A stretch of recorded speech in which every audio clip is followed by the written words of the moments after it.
Hey everyone, how you doing? Wednesday afternoon. Well, maybe Wednesday evening where you are, I don't know. May even be Thursday. So, how are you? Don't typically come on. I've been really,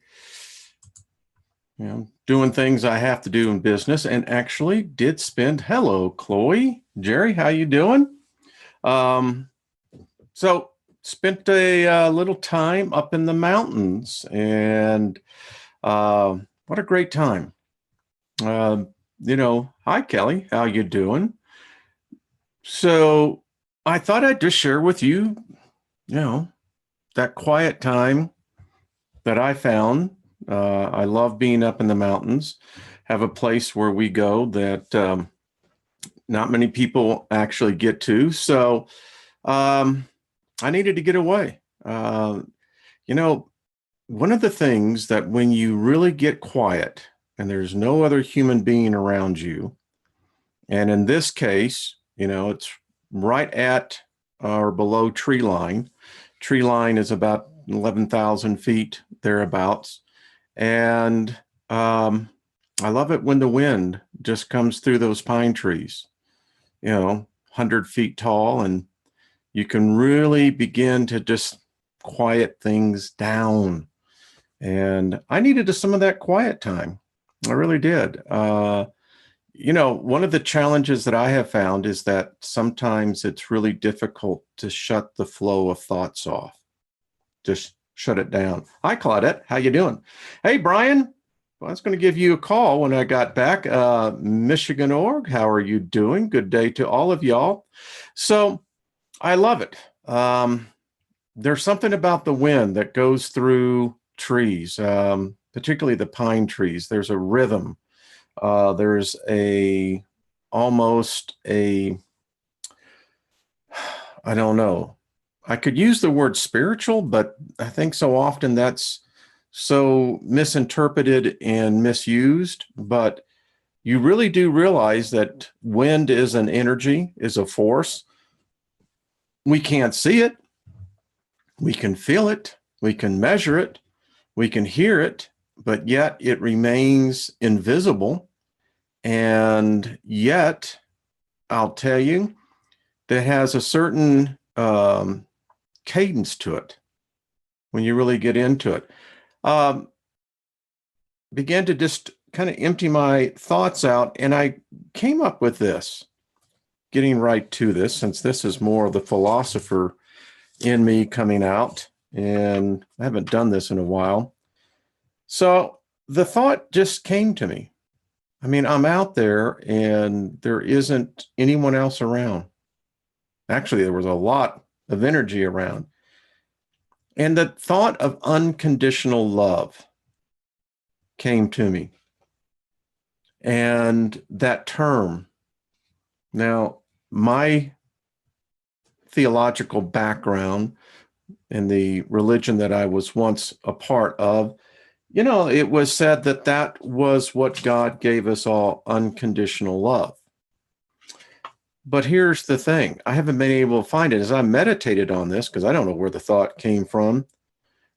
Everything I've ever experienced in my life, and I'm getting up there now where I have it over some of you, a couple of you are ahead of me. But there is no such thing as unconditional love in this realm of reality. Everything that I have been told about unconditional love has conditions to it. And I think that that's the conundrum as I began to think about it. In a former time, a former life, that's the lovely thing I found out too. You and I, all of us, have lived multiple lives in this lifetime. Look at a picture of you, for those of you who are above 50. Look back when we were in our youth, in our teens, early 20s. Bob Seger, like a rock, invincible. And I challenge you to take a look at that person. And I ask you, do you remember that person? Do you remember the life of that person? Well, Julie, well, thank you. Thank you, sir. That's very kind. Madam, excuse me. It takes me back. I don't know what to do when people do that. But I started thinking about this. And I looked at a picture of me when I was 16. And, you know, I know that's me. But as I look back, and as I was just thinking, you're just hearing the wind, you feel the sun on your face as it dives in and out between the trees, that I lived that life, but that individual, I remember him. I remember being him, but I cannot actually recall living him. Isn't that strange? And getting back to this thing about unconditional love. Now, the closest thing that I've experienced that is actually from animals. Dogs are, I think, one of the best species for bipedal humanoids like us to experience what unconditional love is. And it's amazing how some in our species, how some humans can be so cruel to animals. You know, the very species that can teach them what unconditional love is. So that's about the closest thing I've ever come from it. I don't know about the rest of you, but hi, Deborah. How are you doing? Kenneth, good to see you. That's just my take. I mean, I had a lot of time to think. I loved it. And I began to think in my life, you know, all of us have conditions in which we put on others to love us. And if you disagree, I challenge you on that. I'm sure I could probably ask some of the spouses here the love that you have for yourself, and they'll admit it. We all do it. It's how we are. It's how our society, how things are. We become, how many times you hear children say, well, you just don't love me. And, and you're saying, well, yes, I love you unconditionally. And you think about it and go, well, wait a minute, unconditional. As long as you're good, as long as you're bad. And let me tell you, then you look at the dynamics of families. Look at when siblings become so separated by divisions of either an offense, difference in political views. I mean, we see it in families all the time. Anyway, that's my take. What's yours? Here was another thought. I did take some reading material with me. And actually, it was 2 books that I have previously reread, and read again. And I'd encourage any of you who would like a good read, definitely get the book Biocentrism by Dr. Lanza. I think you will find this a wonderful read. And the other one, in fact, I'm going to be redoing another mini series on this one. Robert Seffer, I really love his book, The Species with Amnesia.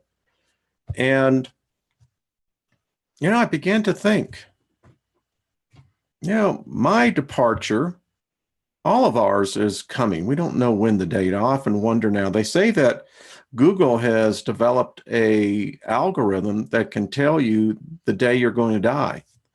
My question is, if you could know, would you want to know the exact second you're going to drop dead? Anyone want that? Would you want to know that? You see, that's the one thing about telling the future, any of that. I've never heard anyone say, well, your life can be this, but on September 11th at 1:06 p.m., you're going to drop dead of a heart attack. Would you want to know that? Or some other disease. And when I speak of disease, aging is a disease. I meditated on that. There's no reason for us to ever get old. When you think about things, the cells, when you begin to look within and see your own cells, The fact that I'm speaking is the unionship of billions and billions of cells that are cognitively connected to one another, allowing me to vocalize and you to hear. But there's no reason for us to get old. So old age could be defined as a disease.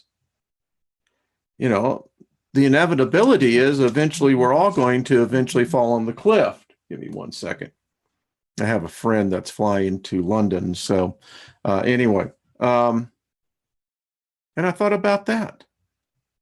They say that you should think about your death every day, because when you contemplate your own mortality, it heightens your senses to the rest of the day, causes you to really begin to look into the moment.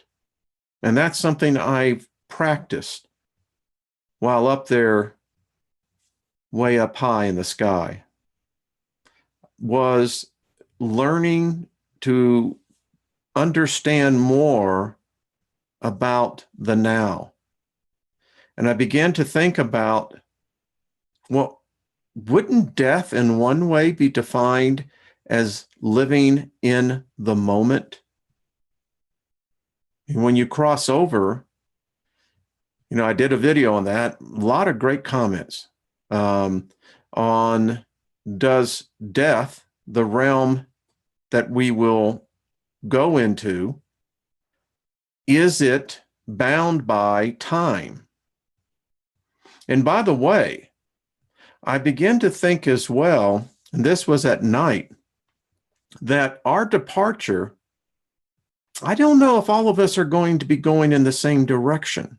I used to think there was like this huge funnel, you know, that all the spirits, souls that were departing this plane were in this direction and the new ones were coming in. Well, I don't think so. I had the strangest vision that showed that all of us, for most of us, many of us will be taking very diverse new paths. I don't think it's like it's been told. Now, I could be wrong, but I had this deep awareness that the portal, the life portal that we step through, I don't think it's just going to be an either or. I think it's going to be something very much different. So that's one of those questions. Yeah. Hey, Paul, I agree with you. Pushing a more is meditation. In fact, I don't talk about it, but there is a form of meditation that I don't hear taught. And it's a form of meditation to where we used to call it daydreaming. You know, children know how to do this very well. And, you know, unfortunately, they're reprimanded. You know, how many times can you recall sitting in the classroom? And back in the day when I went to school, they would actually wrap your knuckles with a ruler. That'd get your attention. In fact, when I went to school, they still had paddling, corporal punishment. Never forget, in the 6th grade, I actually saw a girl get paddled. I mean, that just blew me away, even at that young age, but I digress. But many children is a form of astral travel. You know, I remember my teacher particularly, that Miss Buttons, never forget this. And she would tell me, she says, where were you at? You know, and it's true, I was somewhere else. But getting back to what Paul says, you know, there's many times that I can literally be in an airport waiting in line to board a plane, and I'm in deep meditation, you know.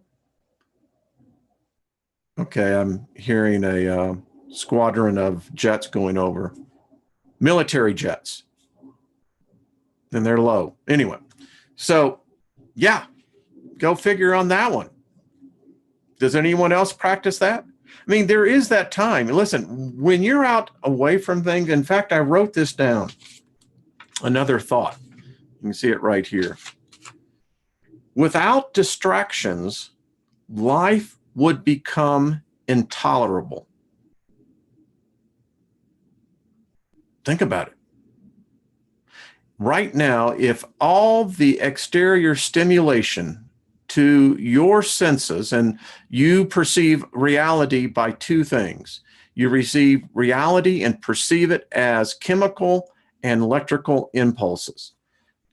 If you did not have distractions throughout your day, you wouldn't be able to stand it. Unless you've achieved that point to where you can actually transcend thought, time, and the body. I haven't met, in fact, I don't think I've ever met anyone who can do that. But think about this. Today, we have so much extra stimuli. I mean, part of this little sabbatical I took in getting into this place where you had to go, I saw other hikers. Do you know what the crazy thing was? They were all still praying to their new God. Yeah, this thing. Oh, I pray to it too, you know. So do you. Someone wrote to me that thing, and I had forgotten about that in the movie Wonder Woman. When she talked to the guy, she says, his phone rang and he immediately went to it, and she says, "Do you do everything it tells you to do?" And he says, "Yes." We're slaves. I don't care any person who says they have achieved some kind of a great wisdom and seem to have all the answers or you know what? Bottom line of it, we know nothing. Nothing. I think I once heard a mighty person say, "All is in vain. Woe unto me. All is into vain." Yeah, it's in Ecclesiastes. And that was Solomon's problem.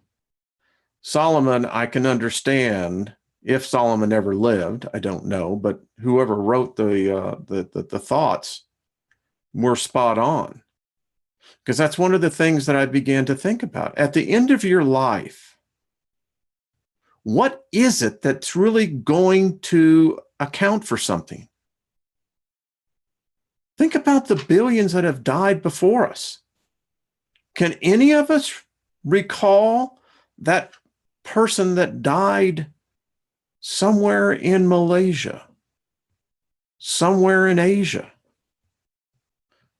The life of toil, the life of struggle, the life of acquiring knowledge, the pursuit of truth. When it comes right down to it, what does that do for us in the final analysis? I contend, and I thought about this as well. I think our culture, if it's ever going to change, then we're going to have to look at life differently. Because this is so temporary. And I thought about this. Why don't we spend, well, thank you, Tara. That's very kind of you. Why don't we spend the finite? Here lately, I've had associates that have passed on. And you begin to think about this. A couple were in their 60s. I'm in my 60s. One was in their 40s. And when you think about that length of time, it's short. I've been on this planet a little over 23,000 days. How long have you been on here? And here's my point to this.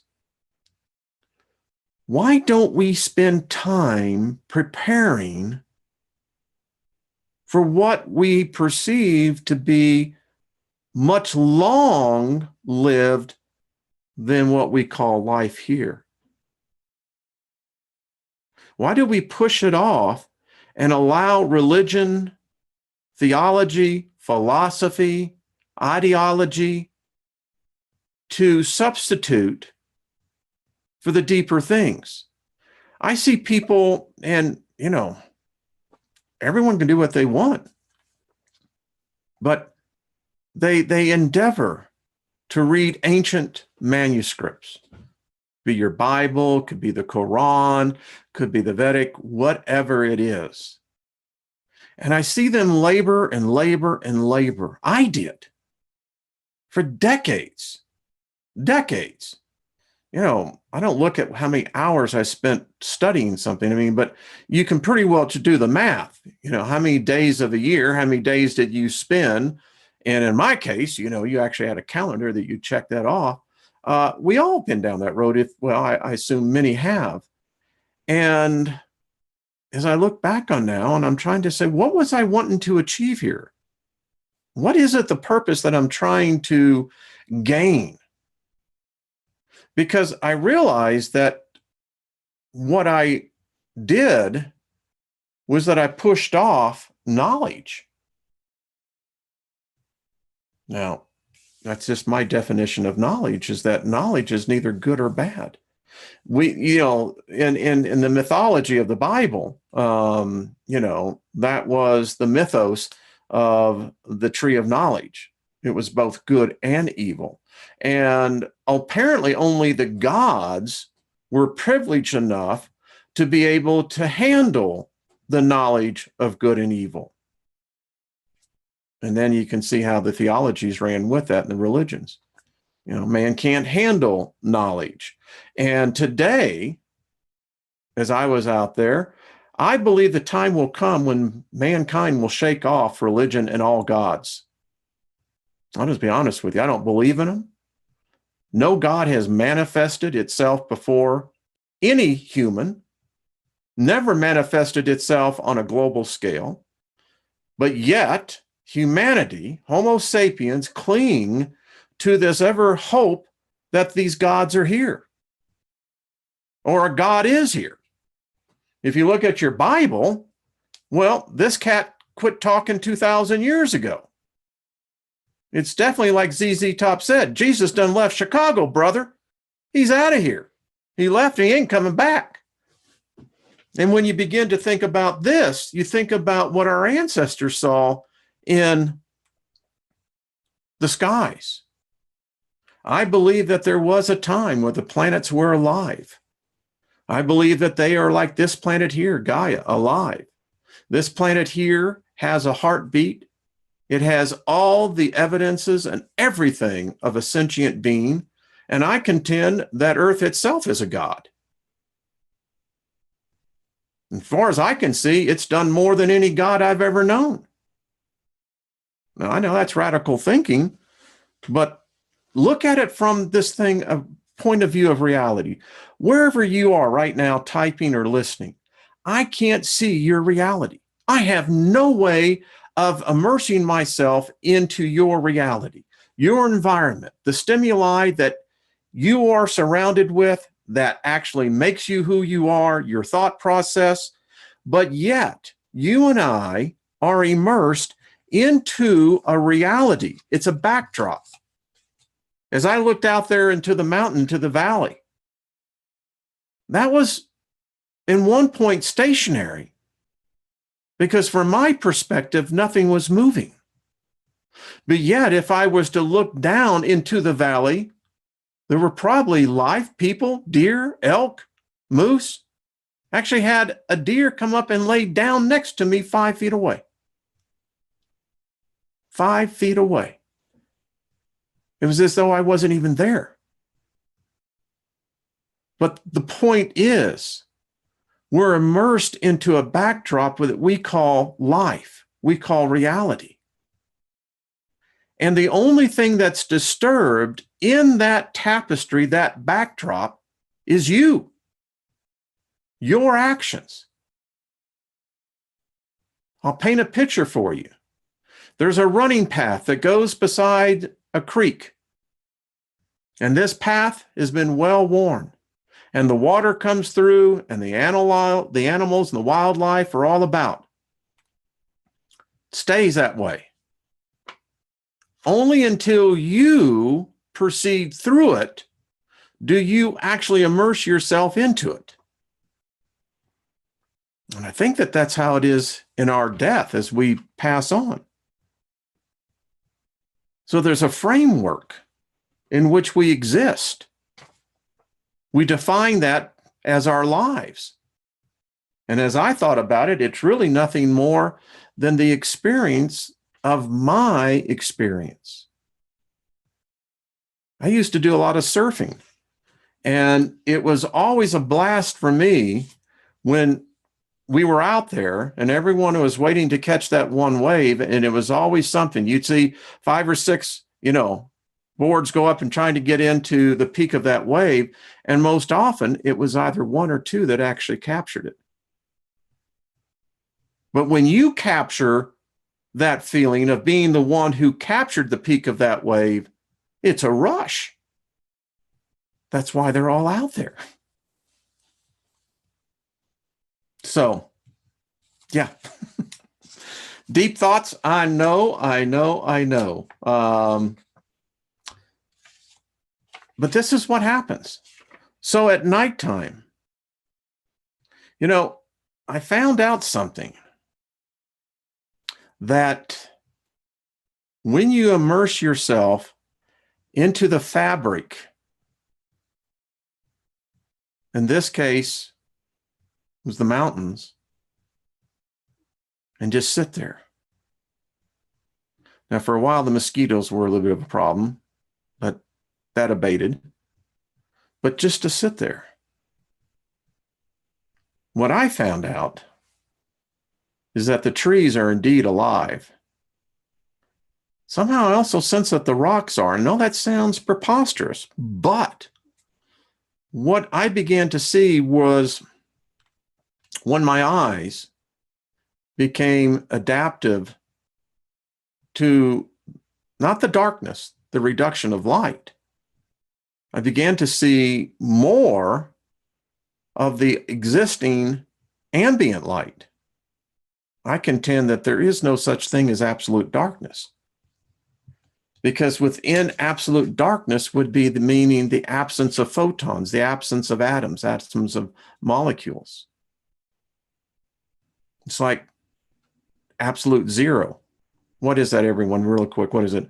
Minus 450 something degrees. But then you can get something below absolute zero.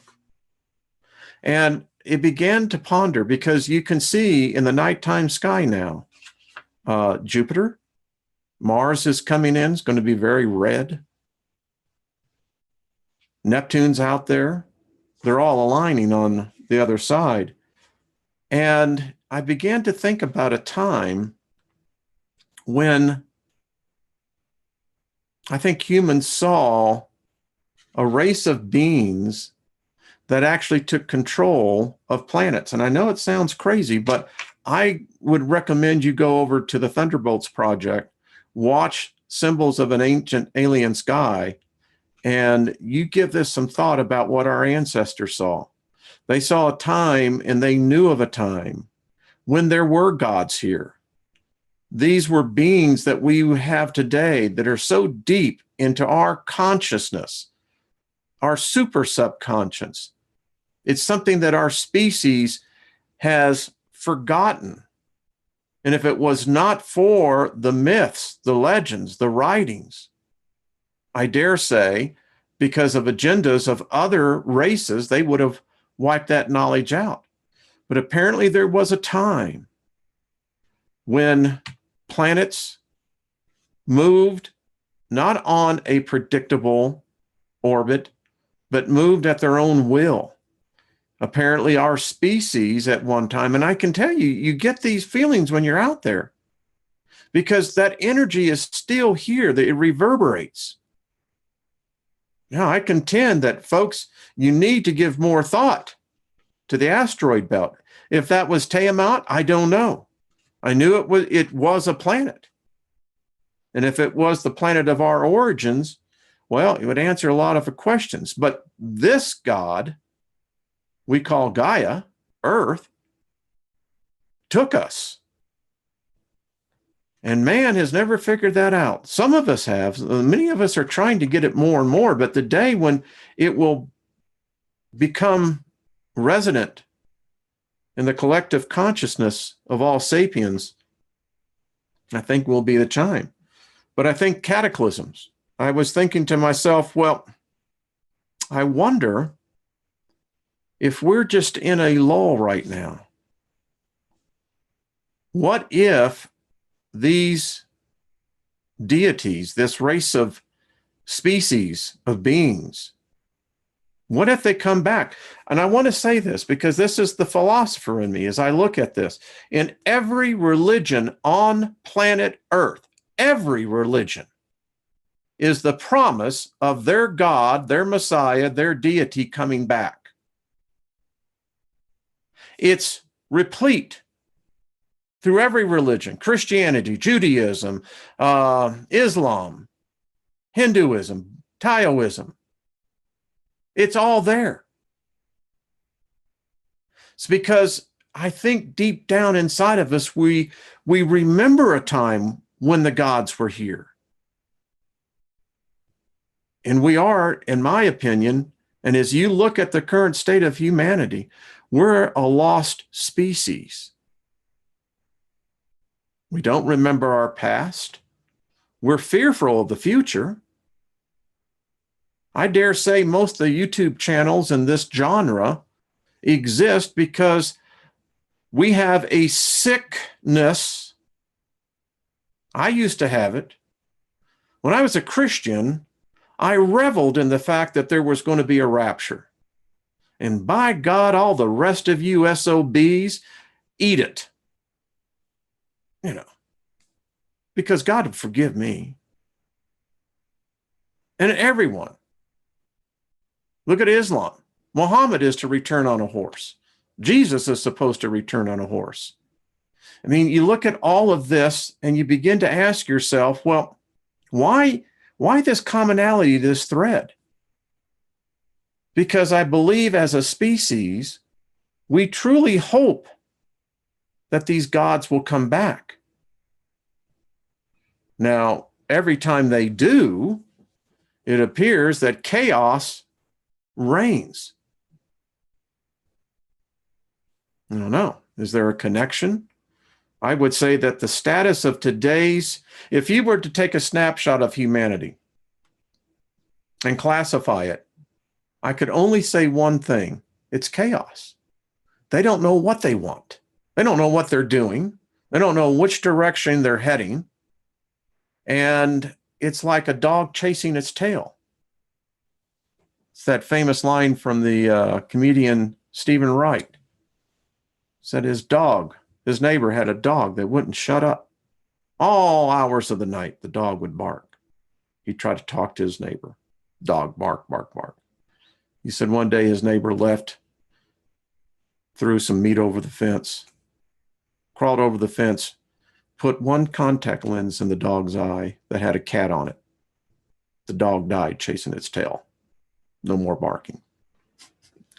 Anyway, so where does this end? You know, I left with a great deal of peace. I mean, there is a serenity. And I think that that's where I'm at. That there is a serenity that comes from, I think, beginning to realize that no matter how I slice it and dice it, this has been a wonderful journey. The good and the bad, the happy and the sad, been far out.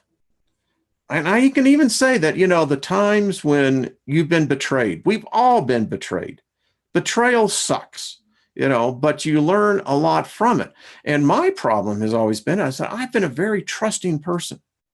I'll trust you for your word. But today, a person's word no longer carries the weight that it did 4 or 5 generations ago. We've lost that amongst ourselves. We no longer honor our words.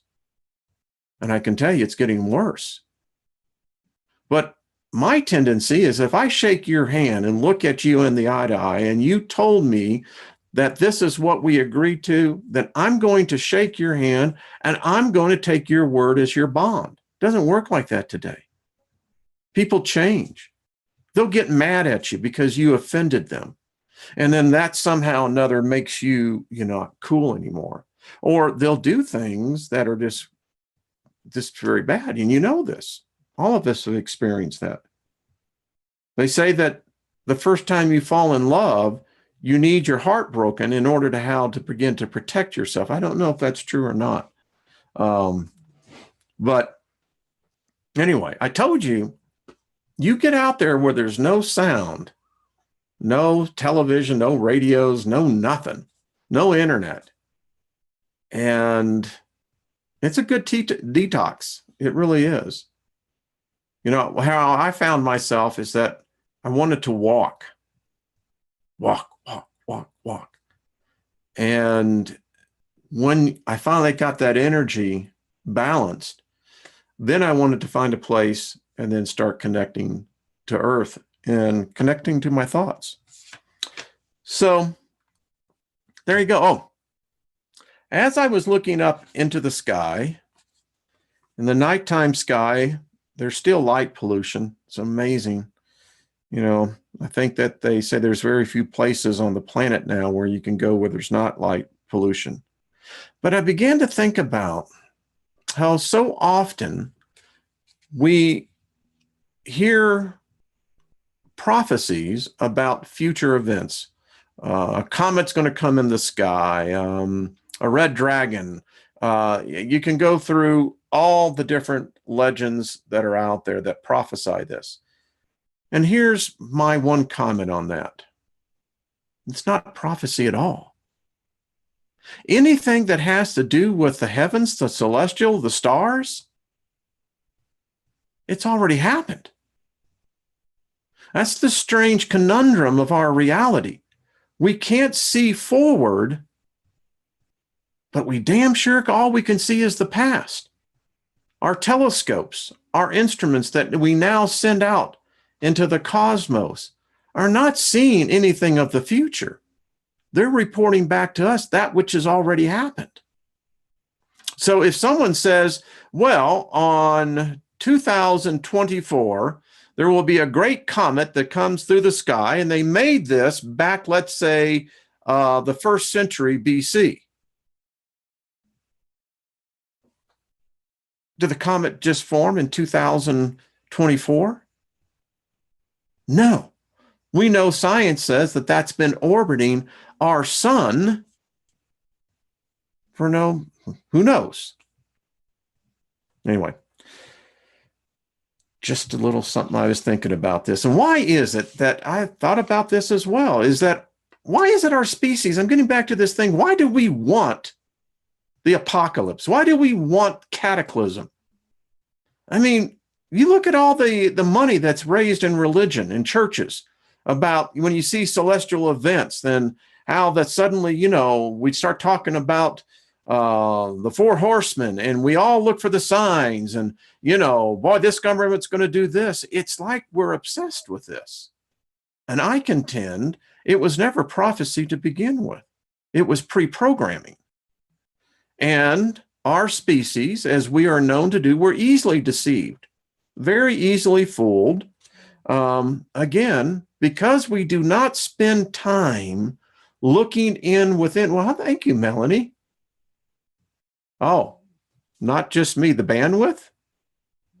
Well, I'm sorry about that. I didn't know that. Now, hopefully that's not the case. It looks like I have a strong signal on this end, but I hope that. But in any case, I digress. Not going to waste any of your time on my thoughts, but yeah, that's what I was here for, was my thoughts to begin with. And so as I'm sitting out there thinking about why is it that we want the end of the world? Why can't we just reverse that? And just be honest that our species is not very good at being honest.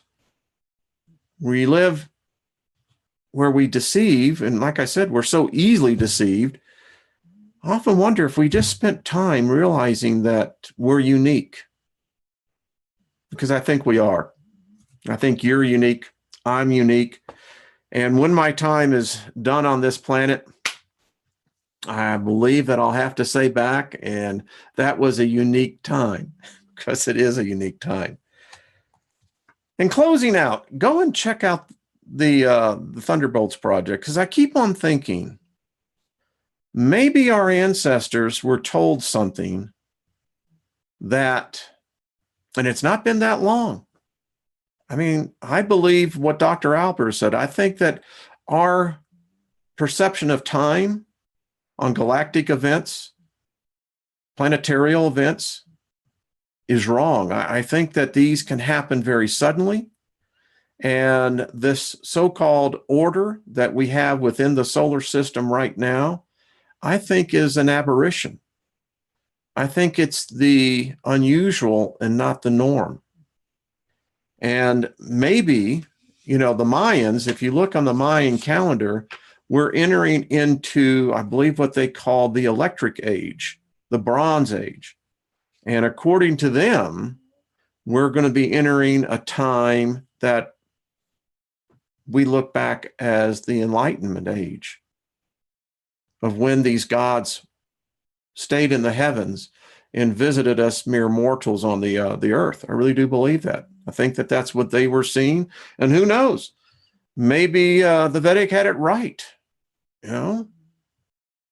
Maybe Lord Krishna is coming back. I mean, maybe that's what they do.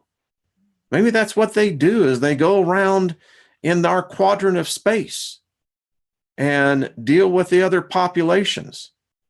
I often think about it, if there are in fact other sentient living beings in other planets, and we know that the closest one nearby is not that far away, they now know it's rocky, has water, and apparently is in the habitable zone.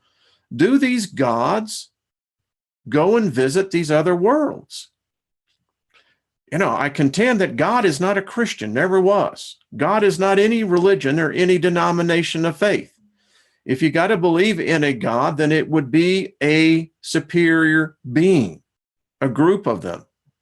And my question, I guess I'm getting to in a long-about way, what if they're coming back? You read with the Sumerian text, and everyone's about the Anunnaki, that, they're coming back with Nibiru. Personally, I don't believe that Nibiru is what they think as a planet that has a cyclical orbit. I do believe that Nibiru is exactly what it is translated as a rogue planet or star. And I believe that they're very common, and I think they do pass us by.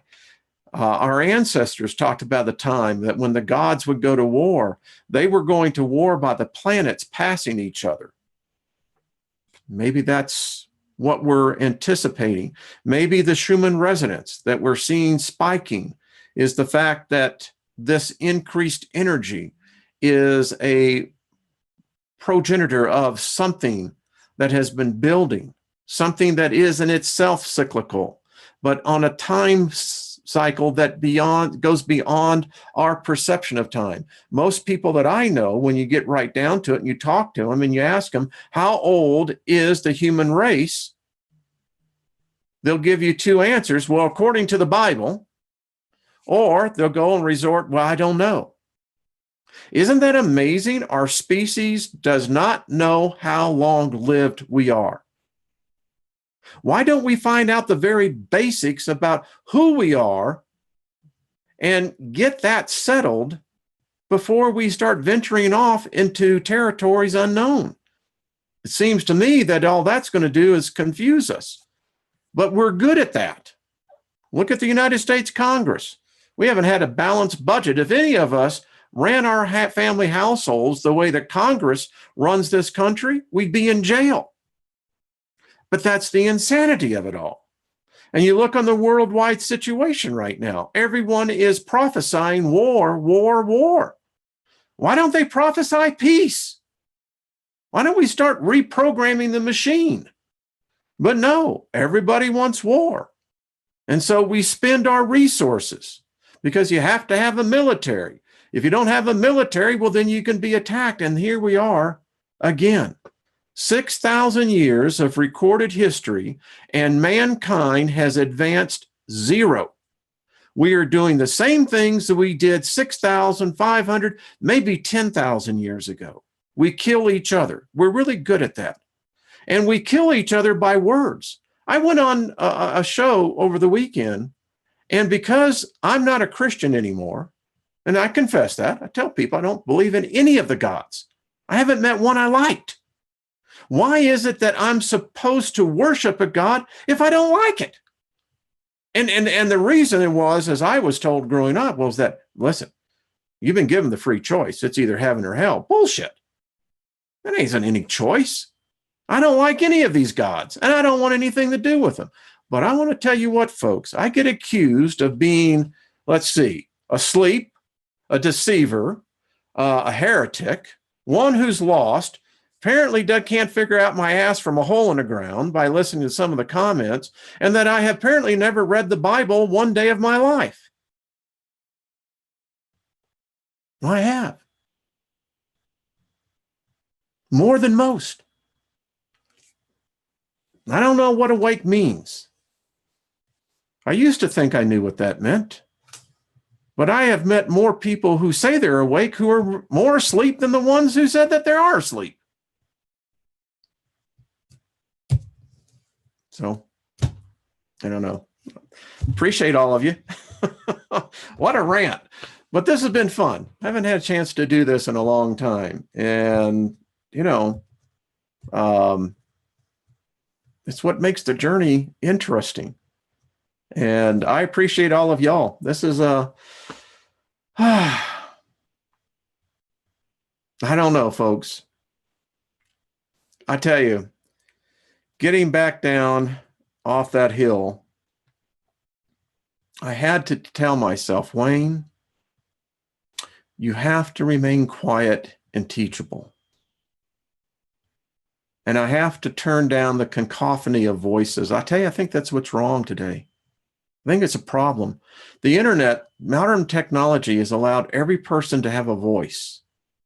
I mean, you think about it, 10 years ago, this was a novelty. Today, it's considered to be mainstream with where people exchange ideas and communication, and it's fabulous. But as you build up the cacophony of voices in the background, the white noise becomes so great, it's very difficult to hear the pure sound. And that's what I got to do yesterday. It was fun. Thank you, Brian. You're a good man. All of y'all, I think every one of you, you men and women, I just appreciate you. We're all on this journey together. And I appreciate you sharing some time with me. I enjoy listening to some of y'all. And I know, you know, sometimes when we write words, we can get them misconstrued. You know, it's like love. You know, I love my wife, but I love chocolate. I love going on trips. But see, for us, it's just interchangeable. You understood my love for my wife was a different love than for the chocolate. Although, no. And so let's live life to its fullest. And hey, I appreciate y'all. Thursday night, we'll be over on the Artist First Network and may even stop by. And then Friday night, who knows? We'll see what happens. In the meantime, thank you all. Be good to yourself. Enjoy the summertime up here in the Northern Hemisphere. Man, I mean, put on the Beach Boys. Let's go out and have some fun. All right, folks, be kind to yourself. We'll talk soon. Bye-bye.